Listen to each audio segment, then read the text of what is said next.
Sa ngayon po, sa pag-iikot po ninyo, ano po yung mga kondisyon na po ng mga evacuees natin?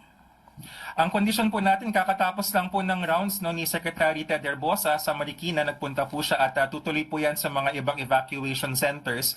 Nakikita po namin na ang karaniwang sakit po ngayon ay ang ubo at sipon. Dala na rin po ng pabago-bago na panahon. Mabuti nga po umaaraw na welcome po yan, pero alam po natin nagkakaroon ng iritasyon sa ating lalamunan at maaaring meron rin po mga simptomas tulad ng ubo at sipon na meron tayong mga virus. Huwag po mag-alala, hindi po yan delikado. Basta tayo po ay naguhugas ng kamay at nagsusuot ng face mask kung kailangan kung may sintomas, may iiwasan po yan. Salamat po, Asik Albert ng DOH. Punta naman po tayo sa DSWD, Sec Rex. Mukha pong napasubok na po at napasabak na po ang ating automated repacking machine. Mukhang talaga pong napakinabangan mas lalo po ngayong araw. So ang tanong natin... Tama yan. Opo, go ahead po.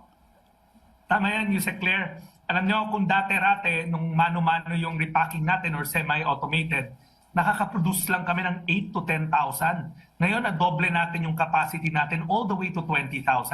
Kaya nga, mabilis na nakakapag-responde tayo at ngayon may mga pumapasok na request mula sa mga local government units para sa kanilang mga constituent. Tuloy-tuloy po nating pinoprocess yan. So ngayon po, Sec Rex, sapat na po ba yung bilang ng mga prepositions food packs sa mga biktima po? Yusek Claire, tulad na nasabi ko, we have close to 3 million bago tumama si Krising. At hindi tayo tumigil. Ibig sabihin, may 3 million na naka-imbak nationwide. Sapat na sapat yun. Right now, ang pending request na lang sa amin ay mga nasa 40,000. We've already catered to almost 100,000. Tulad na nabanggit ko kanina, 95,000 na yung na-service natin ng mga request para sa kanilang mga constituent mula sa mga local government units. May natitira na lang ng mga 40,000. At as we speak right now, pinipick up na nila at pwede na nilang kunin yun mula sa repacking center natin. Pero siyempre, Yusek Claire, tulad ng sinabi kanina ng mga reports, mukhang masama pa rin ang panahon sa mga darating na araw. Hindi rin tayo tumitigil sa pagre-repack. Talagang pinag-iigting natin, pinabibilis natin. Kasi ang instruction ng ating Pangulo, laging handa dapat ang DSWD rumisponde. Hindi tayo nag-aantay na maubusan tayo ng supply bago lang tayo magre-repack. Sec Rex, tanong lang natin, paano ba nilang makukuha itong mga food packs na to mula sa centers po natin? Magandang tanong yan, Yusek Claire. Kung matatanda natin sa local government code, ang first line of defense o ang rumiresponde una sa mga sakuna ay ang local government units. Ang mga city hall natin, provincial governments, municipal governments. Ngayon, alam naman natin na bagamat may resources itong mga local government units natin, hindi sapat minsan kasi may maliliit tayong local government units. Diyan pumapasok ang DSWD. Ino-augment natin o dinadagdagan natin yung maaring maging kakulangan ng mga local government units sa pagtugon sa mga pangangailangan ng kanilang mga constituent. So kung ang tanong paano makakakuha, makipag-ugnayan po kayo sa inyong mga local government units kasi meron silang sarili nilang mga goods at dinadagdagan naman yun ng DSWD. Inuuna natin syempre yung mga nasa evacuation center. Pero katulad na nabanggit ko kanina, bagamat na sa mga 15,000 lang yung bilang ng pamilya sa evacuation center pero nakapaglabas na tayo ng 95,000 na mga relief packs, ibig sabihin yung ibang local government units, katulad doon nakita ko kahapon sa Bulacan, ay binabahay-bahay na nila yung mga food packs, lalong-lalo na sa mga areas na sumabay yung high tide at yung tubig ulan. Kasi napakataas na ng tubig, so may mga second floor naman yung mga bahay, nandun na sila, so dinadala na lang sa kanila ng kanilang mga local government units. So in other words, mas mabilis po ngayon ang pagbibigay natin ng tulong sa ating mga kababayan. Lalo na Yes, na po na... Opo. Go ahead po, sir. Yes, Yusek Claire. Sa katunayan, tulad ng sinabi ng ni Asek Albert, katulad ng DOH, hindi pa man tumatama si Krising nung nararamdaman na yung habagat sa Negros Island region, sa Region 6, sa Region 7, rumiresponde na tayo. Yusek Claire, ang utos ng ating Pangulo, kailangan laging omnipresent o laging nandun sa mga lokalidad ang DSWD.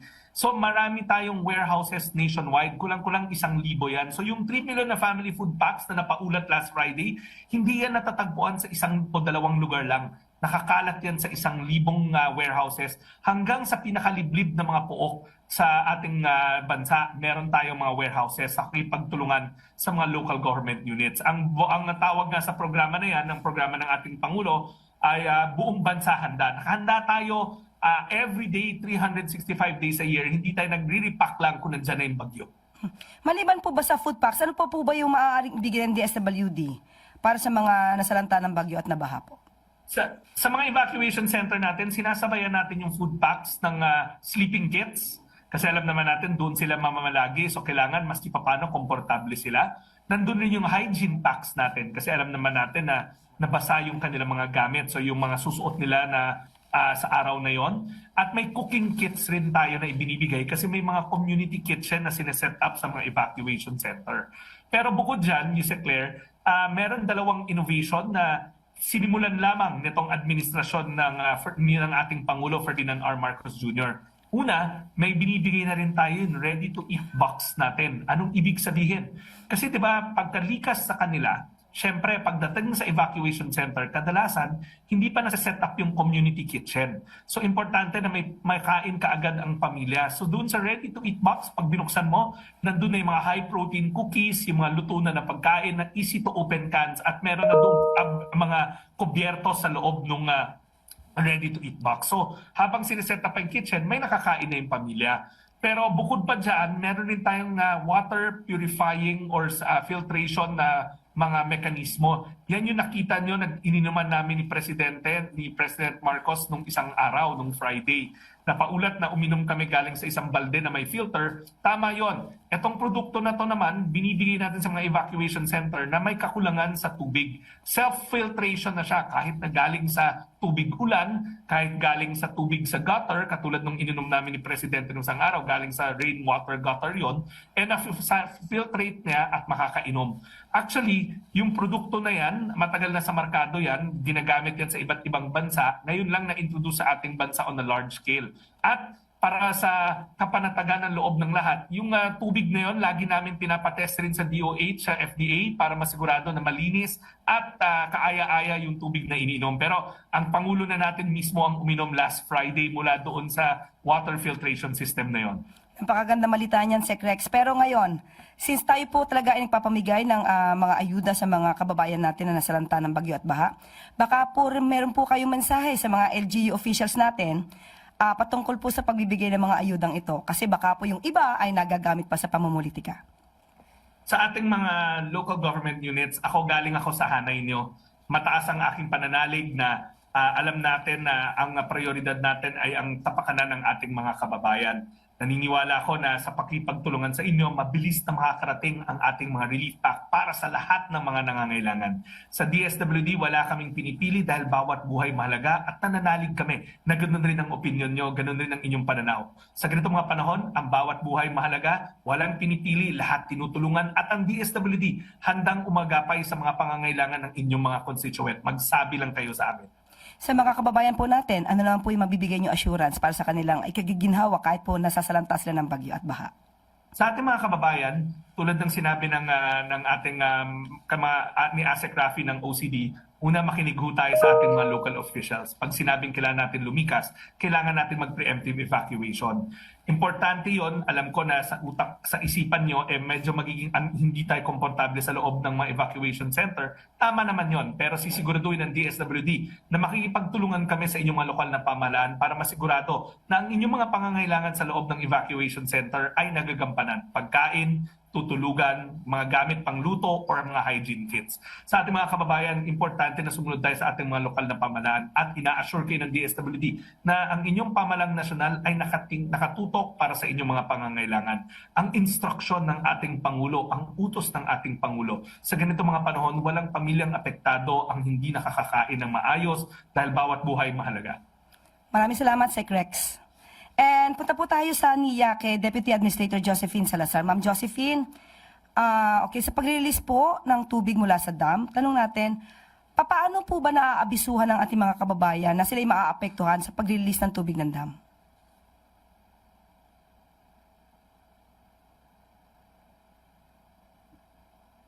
Yusek Claire, andito na po ang aming administrator, Eddie Guillen. Siya po na po ang sasagot po ng mga katanungan. Sige po, ma'am. Salamat po. Yusek Claire, mayroon po tayong protocol po dyan. No? By the way, naibag kamalam. Una po, of course, katulong natin ang ating mga local government units po dyan sa pagpapasabi po sa ating mga kababayan yung ating schedule mag-open ang ating mga gates. Ano po. And of course, dito sa social media ng NIA. At ang totoo po niyan, meron na rin po tayong radio station ngayon dito sa NIA para makatulong din po. But ang kagandahan po, kung narinig natin yung report kanina, yung ating mga high dams, yung malalaking dams natin, ay malayo pa po bago mapuno. Ang umaapaw lamang po ay itong ating mga diversion dams kasi mabababa lang po itong mga to. Admin Eddie, ang tanong lang natin, meron na po ba, kanina po alam natin na may na-release na po mga tubig. Ano po yung mga lugar na naapektuhan po nito para po maramdaman nila at malaman nila na talaga po kailangan mag-release ng tubig at talagang ang epekto nito ay medyo tataas yung tubig sa kanilang lugar? Ang ating pong mga high dams under ng NIA ay hindi pa po nagre-release ng tubig. Yung ang nagre-release lamang po ay itong Ipo Dam natin. Ito po yung kinukuha na natin ng tubig, inumin sa Metro Manila. Ang top ng Ipo Dam kasi nandyan din yung Angat. Pero kung napansin natin, yung Angat hindi pa nagre-release. Ang maapektuhan po dyan is yung Bulacan area. Lahat po kasi ng nire-release ng mga dams na ito ay dadaan lamang sa ating Bustos Dam. Mangyari po yung Bustos Dam natin ay isa ring diversion dam. So wala po siyang kakayanang mag-imbak ng maraming tubig. Hindi siya reservoir type. Kaya i-release lamang po niya. So itong Bulacan area po ang nanganganib kapag nagre-release po itong Ipo at saka yung Angat Dam. So pagka ganito po mangyayari, mga ilang oras po bago nyo i-release, ilang oras ang ibinibigay nyo sa taumbayan para malaman nila mag-release po kayo ng tubig? Meron din pong protocol yan po na sinusundan natin with Angat ng Ipo Dam. So at least mga 2 to 3 hours, alam na po nila. But dito po sa NIA, yung Claire, ang totoo po niyan, 2 weeks prior, meron kasing ginagamit ang NIA ngayon na itong ating advanced weather forecasting system na may AI technology. 2 weeks na pe-predict na po namin kung magre-release kami ng tubig o hindi. Dito sa ating malalaking dam, dito sa Magat and Pantabangan. So ganoon po ang sistema ng NIA. But ito pong mga private like San Roque, itong Angat, and itong Ipo, mga ilang oras din po ang binibigay sa atin. At nakikipag-ugnayan din po sila direkta sa LGUs. Sir, ang tanong din natin, para na rin po sa mga kababayan natin, bakit nga ba kailangang mag-release ng tubig mula sa dam? Of course, yung structural integrity po kasi ng ating mga dams, merong spilling level po yan. At pag inabot na po yung spilling level, ay talaga pong magre-release na po ang ating mga dams. Pero ang maganda po sa ating mga high dams, ay ang releases natin dyan, bago pa lang dumating yung bagyo, nagre-release na po tayo dyan. So like in the case of Magat, for example, ang regular po lang na flow ng ilog dyan, mga nasa 100 or less than 100 CMS. Pero po sa kalakasan po ng bagyo, nagre-release po yan ng from 8,000 to 12,000 CFS. Ganun po, talagang maladulobyo ang dating po dyan. Pero sa tulong po ng ating mga high dams, kapag kakalakasan po ng ulan, yun po yung time na nakukontain natin yung rumaragasang tubig. At nagre-release ulit tayo pagkatapos na po yung tag-ulan para bawas po sa peligro ng baha. Kaya yun po ang gusto ng ating Pangulo, di po ba? Na magtayo tayo ng mga reservoir type dams para makontrol natin yung baha.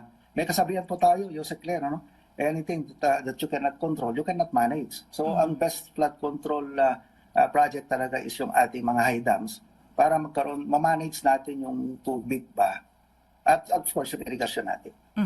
So in other words, sir, kung sinasabi niyo po na para 2 to 3 hours bago mag-release ng tubig ay pinapa-abiso niyo na po. So most probably, alam din po ito ng mga LGU officials. Yes, yung Claire. In fact, again, yung ating mga LGU officials, alam din po itong mga to. Pero gaya po ng nasabi ko po sa inyo, itong systems na under po ng NIA, like Pantabangan, yung malalaki po Pantabangan, Magat, at ngayon yung sa ating Halaor Dam, ay mas malayo pa po ang ating abiso sa kanila.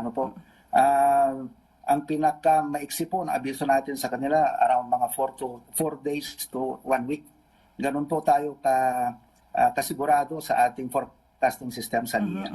Pero yung mga private kasi natin, dams, mas maiksi po yung bigay nila ng forecasting, yung ating warning, lalo na po dito sa Ipo Dam, dahil yung Ipo, dalawa po ang paggagalingan ng tubig niyan yung Angat at saka yung Ipo River. So, hindi nila talaga halos ma-predict ang bagsak ng tubig dyan. Kaya mas maiksi po yung pagpapasabi nila ng abiso. So in other words din po, mas maganda rin po makipag-ugnayan ng LGU officials sa NIA kapag ka po mag-release na ng tubig para po maabisuhan din nila yung kanilang mga constituents? Yes po, may existing protocol po kami dyan, Jose Claire. Naka-ano na po yun, automatic na po yun. Standard operating procedure na po natin yun. Yung pag-uugnayan natin with LGUs at saka yung ating pagsasabi sa ating social media, sa ating mga platforms para po masabihan ang ating mga constituencies sa baba. Lalo na po dito ngayon may radio station na po ang NIA under ng PBS na po. So mas maganda na po yung ating warning system ngayon. Okay po. At ano po yung inyong mga mensahe sa ating mga kababayan pagka po magpaparelease ng tubig o sa mga ganitong klaseng mga sitwasyon po? Alam niyo po, of course, lagi nating sinasabi sa ating mga kababayan, lalo dito sa may Bulacan area, ano po, na alam niyo, Jose Claire, medyo talagang komplikadong sitwasyon dyan, ano? Dahil affected din sila nung itong mga high tide yan. So, ang pinaka-magandang ahensya talaga para na sa more na pakikipag-ugnayan sa ating mga kababayan ay itong LGUs din. So, pinapaigting po natin ang ating ugnayan sa ating LGUs para po mas magandang matugunan ang pangangailangan ng ating mga kababayan. Maraming salamat po, Admin Eddie Guillen ng NIA. At bago po na tayo pumunta sa MMDA, muli po natin makakasama si Engineer Christopher Perez, Chief of Weather Forecasting Section ng DOST Pag-asa, para bigyan tayo ng ulat tungkol sa lagay ng panahon na maasahan natin sa mga susunod na araw pa. Good morning, sir. Good afternoon po, ma'am, at saka sa mga kasama po natin. So, please allow me, mag-share lang po ako ng aking presentation for the update.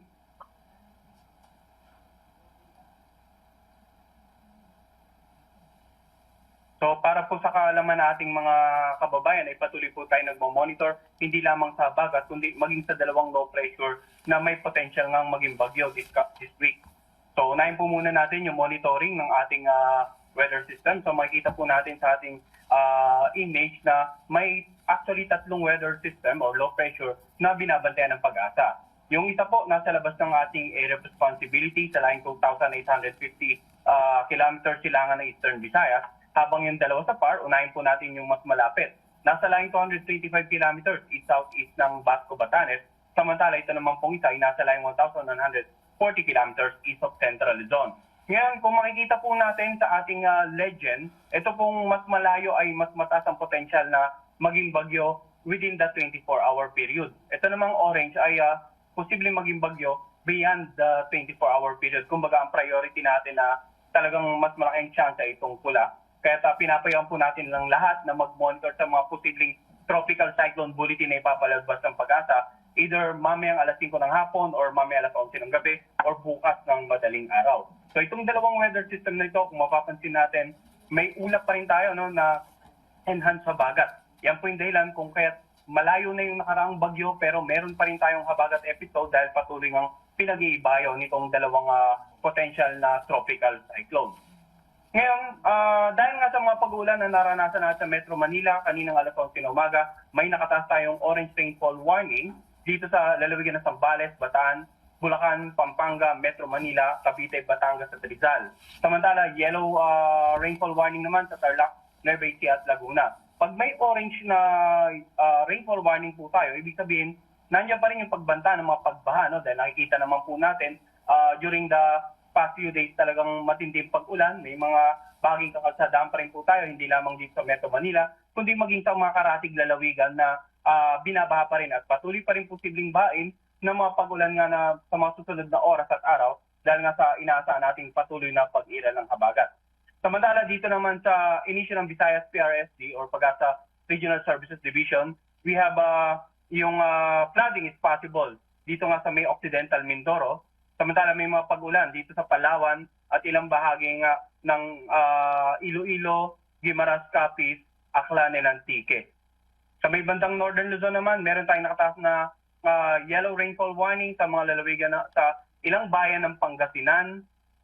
Makikita po natin dito. So ang Atin naman pong mga rainfall warning ay ina-update natin every 3 hours. Depende po yan sa monitor natin at ina-anticipate nating pag-ulan over the next 3 hours.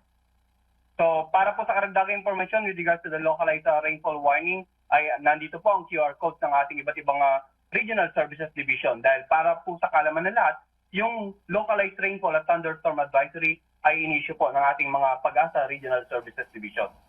Samantala, bakit tayo nagbibigay ng mga rainfall warning?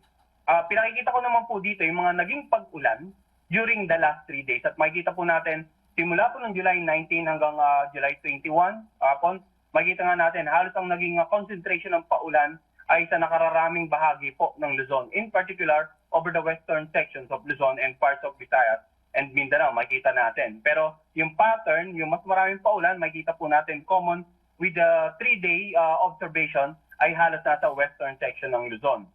So inaasahan po natin na patuloy pa rin uulanin yung mga ilang lugar sa Luzon dahil nga sa patuloy na pag-ilan ng habagat at posibleng pag-intensify ng dalawang binabantayan nating low pressure into tropical cyclones. Kung kaya't nagpalabas po tayo ng weather advisory. Ang ating weather advisory naman po ay patungkol sa ulan na dala ng mga weather system na nakakapekto sa ating bansa. So kung titingnan natin yung tinasahang ulan ngayong araw hanggang bukas ng tanghali ay halos nandito pa rin sa mga lalawigan nga sa western section ng Luzon, ilang bahagi ng Visayas at maging sa ilang bahagi ng southern Luzon area. Yung kulay pula po, more than 200 millimeters of rain. Yung orange naman is 100 to 200 millimeters of rain. And yung yellow, 50 to 100 millimeters of rain. Gaya nga na nabanggit ko nitong kanina, may mga ilang araw na yung tayong pag-ulan, may mga lugar na binaha, at meron po, lalong-lalo sa mga malapit sa paanan ng bundok, nandiyan pa rin yung banta ng mga biglang pagguho ng lupa. Dahil kahit sabihin natin mahina hanggang sa katamtaman ng pag-ulan, kung ilang araw na pong nababad yung lugar nyo sa pag-ulan, ay posibleng malambot na yung mga bahaging kalupaan.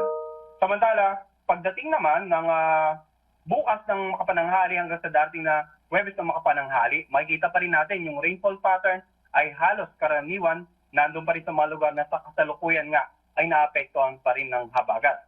At pagdating po ng Biyernes or Huwebes ng hapon hanggang Huwebes ng makapananghali hanggang Biyernes ng makapananghali, nandiyan pa rin yung significant amount of rain sa western section nga ng Luzon at ilang bahagi ng western Visayas.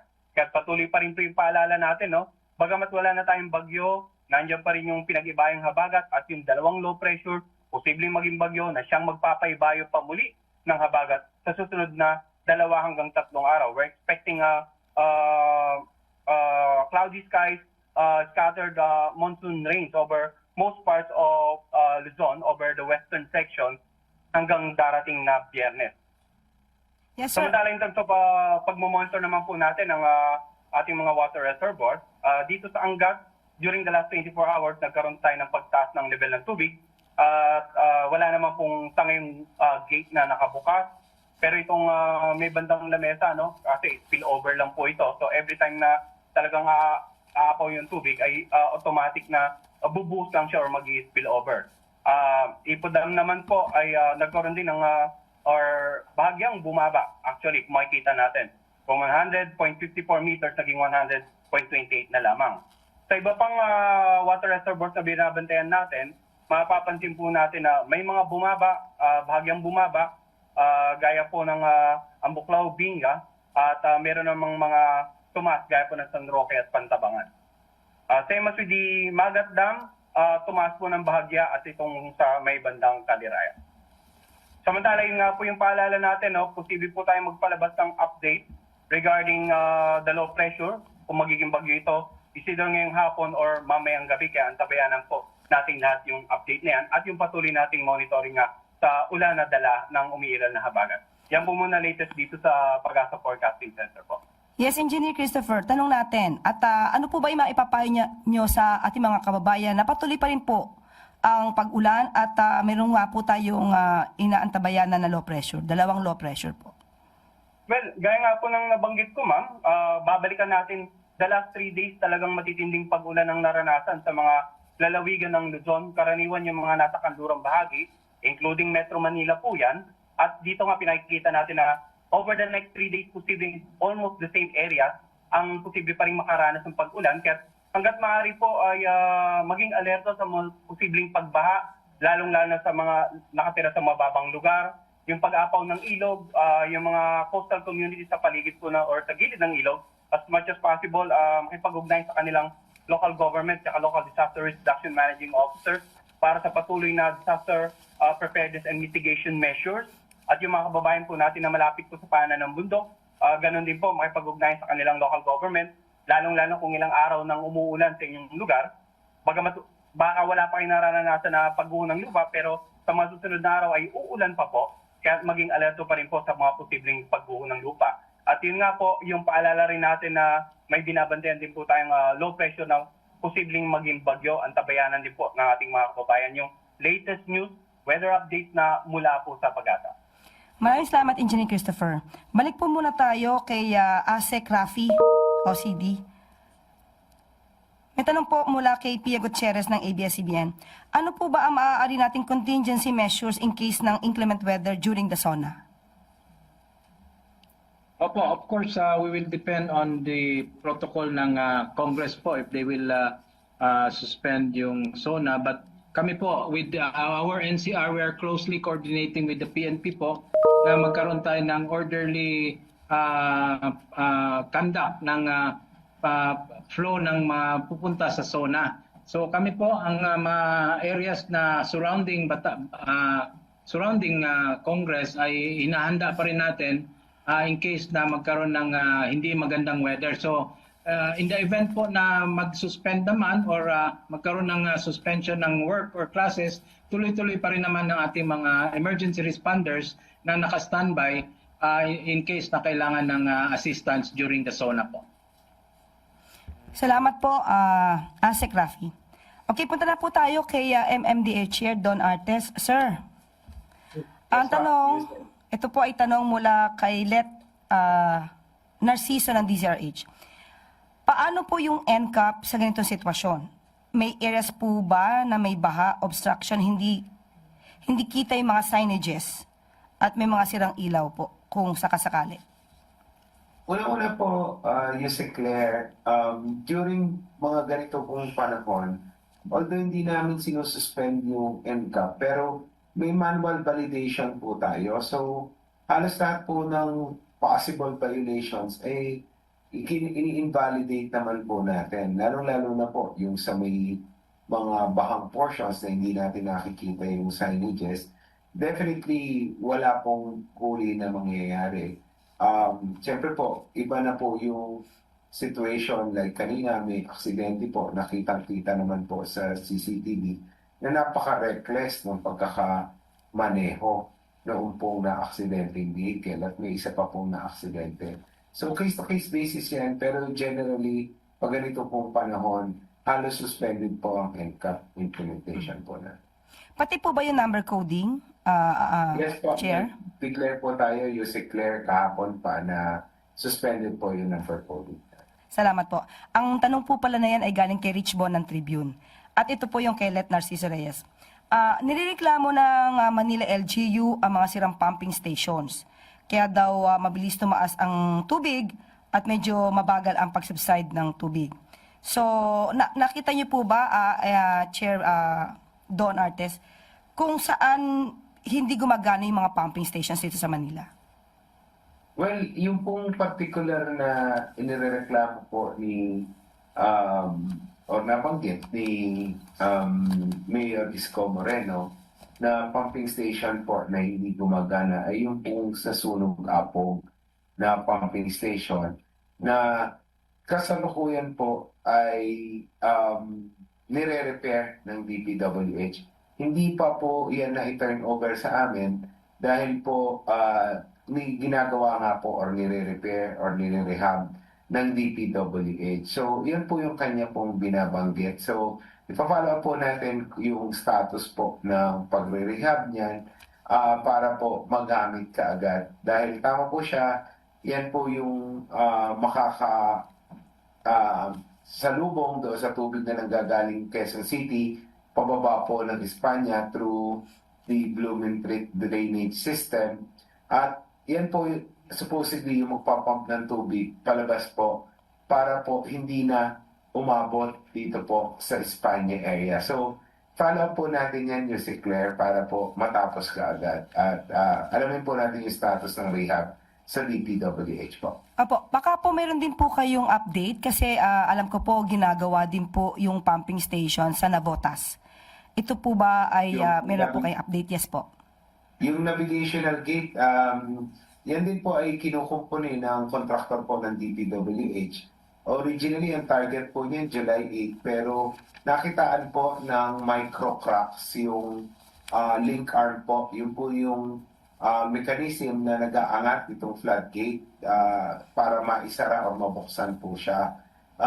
Then, nag-set na naman po ng target na July 21, which is kahapon, pero hindi na naman po umabot.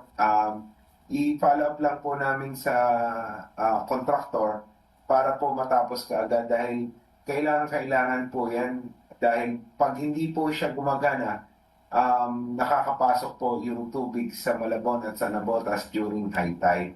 So, minamadali naman po yan. Tinutulungan po namin ng DPWH, pati yung contractor. From time to time, pinatatawag po namin yung foreign consultant na katulong na gumawa niyan originally para nga po mabigyan ng payo yung pong gumagawa para po matapos kaagad. Ayaw lang naman po namin madaliin at dahil nire-request po ng contractor nga na gusto nila gawang-gawa bago po simulan na i-operate. So, i-follow po namin, mag-coordinate din po kami sa DPWH regarding sa Navotas Navigational Gate po. Saka nabanggit niyo po kanina, Chair Artes, na isa sa cause kung bakit hindi dumadaloy ng tama yung tubig ay dahil ang dami pong basura. Sabi niyo po may sofa pa. Apo, pwede po namin ipakita sa inyo yung sofa. May ref, may sofa, iba't iba pa pong materyales na anod po, dala po ng tubig baha. Pag bumamba po yung ating pumps, nahihigo po siya kasama ng tubig na nagpapabagal po ng pagsipsip ng tubig para mailabas nga po dito sa Kalupaan, papunta po sa mga major waterways natin. So, makikita niyo po talaga na isa po sa reason dahil nagkakaroon po ng baha ay yun pong mga basura. Antiquated na po yung ating mga drainage system. Medyo maliliit na. Nakita naman po natin yung volume ng ulan lately. Medyo hindi na po kaya i-convey. Ito po yung sofa dahil sa Simangang Sino. Ayan po yung sofa. Makikita niyo po, meron din pong ref dyan at iba't iba pa pong klase ng basura. Again, malilit na po yung ating drainage system. Antiquated na siya, more than 50 years old. Tapos po, nababarahan pa po ng ganitong klaseng mga basura. Talaga pong mahihirapang mailabas po yung tubig at mapahupa yung baha. So kami po ay nananawagan sa ating mga kababayan. Sana po magkaroon tayo ng disiplina regarding po sa pagtatapon ng basura. So in other words, Chair Artes, hindi lang ito trabaho ng gobyerno para maiwasan natin yung pagtaas ng tubig kapag may ganitong klaseng mga bagyo. Kundi dapat pati mga kababayan natin ay tumutulong para maiwasan po yung ganitong klaseng sitwasyon. Opo, sa akin pong palagay, ang pagbabaha po ay hindi lamang po responsibilidad ng pamahalaan. Dapat po magtulong-tulong tayo, hindi po natin kaya na tayo lang. Kailangan din po ng partisipasyon ng bawat isa. Lalong-lalo na po sa pagtatapon ng basura. Mayroon po tayong na-identify, Yusek Claire, na 49 areas ng mga lansangan na pag po tumataas ang tubig, alam na po namin na nababarahan ng basura. Ito naman po ay regular namin nililinis. It's just that pag po umulan, yung tubig po ay may dalang basura na pag naipon po sa mga canals, yun po yung nagiging dahilan para mabarahan yung tubig at tumaas po yung level. Like kahapon, amin pong na-observe doon na naman po sa may White Plains, sa may Camp Aguinaldo, lumalalim po yung tubig. Halos umabot na po, lagpas na po ng gutter.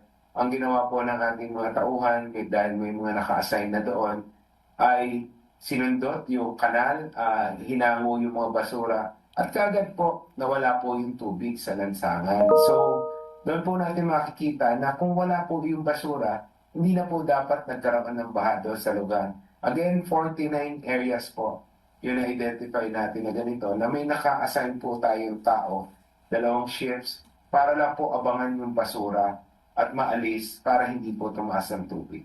Hindi po ba, MMDA Chair, na obligasyon din to na LGU na dapat sa lugar nila walang ganitong klaseng or ganito kadaming basura na hindi nahahakot? Well, ang mga LGUs naman po, in fairness to them, Yusek Claire, ay regular yung paghakot ng basura. May schedule po yan at hindi po nila pinababayaan. It's just that meron pa rin pong matitigas ang ulo na naglalabas sa hindi tamang oras, sa tamang araw, or sa tamang lugar. At kalimitan po, Yusek Claire, ang pinagtatapunan po nila waterways at sinasabay po nila sa agos ng tubig ulan yung pong pagtatapon nila dito sa mga waterways para tangay po by purpose at wag doon sa tapat nila maipon yung basura. Kaya po, yan ay nahihigo po ng ating mga pumping stations at nakakabara po sa ating operasyon. So, again, yung mga LGUs naman po ay talaga naman po masino. It's just that marami po tayong kababayan na instead na konting effort lang para nga po itapon ng tama yung kanilang basura, ay mas pinipili na ihagis po sa mga waterways itong mga basura po na ito. Oo nga po, natatandaan ko may mga tao nagtatapon ng basura nila sa ibabaw ng tren habang tumatakbo yung tren. Yes, Di po ba? before, yes. Opo. Ang tanong naman po ni Chloe Ufana ng Business World, MMDA Chair, may mga infrastructure projects po ba na nakaka-cost ng pagbabaha? At kung meron po, ano po kaya yung iba nyo masasite na project? Meron po, yung pong sa Commonwealth, ordinarily hindi naman po nagpapaha. Mga a month ago, na-observe po namin, nagkaroon po ng malalim na tubig at kahapon po ay naulit na naman. Noong pong nag-joint inspection tayo kasama ang DDOTR, DPWH, local government units, unit ng Quezon City. At ganoon din po yung pong contractor or may-ari ng MRT-7. Nakita po natin na yung isa pong major drainage system sa Commonwealth Avenue ay naharangan po ng isang poste. Halos 1/3 na lang po yata or 1/4 ang gumagana doon sa drainage system po na yon dahil nabarahan po ng isang poste. Ganon din po yung mga lagusan ng tubig mula sa kalsada papasok po sa drainage system. May mga ganon po na nabarahan na rin po ng construction materials. Agad naman po tayong nakapag-ugnayan kay Seth Pins, Dison, at naiulat nga po na inaayos na po ng MRT-7 yung pong nabarahan na drainage na yan. At ganon din po, inireport din po namin kay Seth Pins at ina-actionan na yung mga skyways po natin, yung downspout po nila ay hindi po nakadugtong sa mga drainage system at inihuhulog lamang po sa kalsada na sa tingin po namin ay nakaka-contribute din po sa pagkakaroon ng tubig sa ating mga lansangan. Isang pang tanong pa po. Sa ngayon po ba, ano po masasabi nyo? Mas mabilis ba po bang mag-subside yung tubig baha? O nagkakaproblema pa rin tayo dahil sa mga basura? Well, sa ngayon po, dahil gumagana naman po yung 71 pumping stations natin at full capacity, mabilis naman po kung humuhupa yung baha. Like po kahapon or ngayong araw na ito, as soon as tumigil po yung ulan, halos majority po ng mga bahang areas ay nawawalan po ng tubig. Kanina nga po as of 11 a.m., from 500 plus areas ay naging 273 na lang. At sa tingin ko po, dahil nga po medyo tumigil ang ulan, mas nabawasan pa po ito na itong mga areas na may tubig sa ngayon. So, masasabi ko naman po na mabilis. Yun lamang po, again, mas mabilis pa po sana ito kung wala pong mga bara yung lagusan po natin ng tubig. Maraming salamat po, MMDA Chair Don Artes. Maraming salamat. At bago po tayo magtapos, baka po may nais na ihabilin ang ating mga public officials na kasama po natin ngayon sa ating mga kababayan. Unahin po natin, nakikita ko po dito si NIA Admin Eddie Guillen. Hi, Yusek Claire. Ang masasabi ko lamang po dito sa ating mga bagong bayaning magsasaka ay nakahanda po lagi ang NIA na tumulong sa inyo, lalo na po pagka ganito may mga calamities. At ang pinagpapasalamat po namin, Yusek Claire, is yung mga equipments po na na-turn over sa atin ng ating Pangulo ay malaking tulong po para sa pagpapasaayos namin mas mabilis at pagdedeclag natin sa ating mga irrigation canals. At asahan po ninyo yung ating mga naapektuhang mga magsasaka ay patuloy ang ugnayan namin ng Department of Agriculture para mabigyan po kayo ng mga kailangan ninyong mga seeds para makapagtanim po ulit, o yung kung hindi naman na makakaabot yung ating mga high value crops para matulungan po kayo. So yung bilin po ng ating Pangulo ay talagang tutukan po ang pangangailangan nating mga magsasaka. So kami po lahat ay nagtutulong-tulong para po mas maganda ang serbisyong darating po sa inyo. Maraming salamat po. At puntahan po natin si ASEC Rafi Alejandro ng OCD. Yes, Yusek Claire. Ang panawagan lang po namin na tulad po ng panawagan ng ating Pangulo sa lahat po ng mga LGUs, ating mga kababayan, sumunod po tayo sa mga abiso. Kami po ay nakahanda. Nakahanda po ang buong gobyerno na tumugon sa mga pangangailangan. Kami po ay nakaredy kasama ang DSWD, DOH, ang ating Armed Forces, ang PNP. Lahat po ng 44 member agencies ng NDRIMC ay ready po para dito sa ating mga weather disturbances po. Salamat po. At punta naman po natin si ASEC Albert Domingo ng DOH. Salamat po, Yusek Claire. Ang buong lakas po ng gobyerno sa pangunguna ni Pangulong Marcos Jr. ay nandito, kasama po ang Department of Health. Mag-ingat po tayo pag may abiso po sa evacuation, lumikas na po. Ang ating pong tubig ay pakuluan natin ng 2 minuto para siguradong hindi kontaminado. Kung tayo po ay mabaha, tayo po ay kumonsulta kahit walang simptomas para maiwasan ang leptospirosis. Patuloy po naroronda ang mga doktor at nurse at health worker ng DOH at ng mga LGUs sa utos na rin ng ating Pangulo at ni Secretary Ted Herbosa para mabantayan ang kalusugan ng ating bayan. Salamat po. Salamat po. At puntahan po natin si Engineer Christopher Perez ng DOST Pag-asa. Maraming salamat po, Yusek Claire. Ganun po ang paalala natin, no? Kasama po ang lahat ng partner agencies sa disaster preparedness and mitigation. Panawagan po natin sa ating mga kababayan na sundin na kanilang LGU at saka local DR officials in terms of disaster preparedness and mitigation, lalong-lalo na may ongoing habagat tayo at may paparating po tayong bagyo. Manatili pong in terms of that particular information. Maraming salamat po. Salamat, Engineer Christopher. At puntahan po natin si MMDA Chair Don Artes. Kay Yusek Claire, pursuant po sa instruction ng ating Pangulo, ang MMDA po ay nagprepara at patuloy na nagtatrabaho para po paghandaan at aksyonan yung mga problema po na dulot po ng pagbaha, gawa po ng hanging habagat. Kami naman po ay nakaantabay sa kahit anong mangyari. Kami po ay nakikipagtulungan sa ating mga lokal na pamahalaan. In fact, yung ating pong search and rescue team ay nasa Malabang ngayon para po tumulong sa paglilikas at ganoon din po sa pagdidistribute ng relief goods.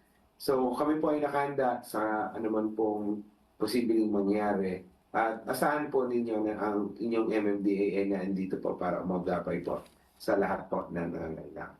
Salamat po. At puntahan natin si DSWD Sec Rex Gatchalian. Maraming salamat, Yusek Claire, sa ating mga kababayan. Alinsunod sa utos ng ating Pangulo, sinisigurado po ng DSWD na may sapat na pagkain ang mga apektadong pamilya, lalong-lalo na yung mga nasa evacuation center.